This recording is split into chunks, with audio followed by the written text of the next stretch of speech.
பண்ணலாமா? அது பண்ணலாமா? சரி நீங்கள் வாங்கப்பா. பிளாக் நீங்கள் தான் கேன்சல் பண்ணுங்க.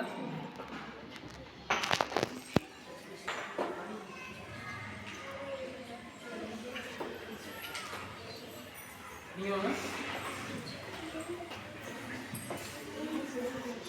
பிளாக் கேன்சல் பண்ணுங்க.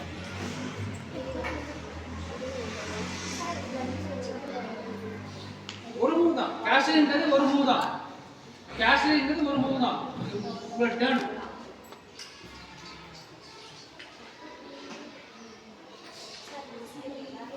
Very good. வராது வராது தெரியுதா? வராதுன்னு சொல்லணும். நான் பண்ணு சொன்னா நீங்க பண்ணலாமா? வராது சார் சொல்லணும். செக் இருக்கு சார் அப்படின்னு சொல்லணும். கரெக்டா? பார்க்கணும்ல, அதான் சொன்னேன். இப்போ பண்ணலாமா? ஏன் பண்ணலாம்? Very good. பார்க்கணும். கேன்சல் பண்றப்ப பார்க்கணும். சரியா?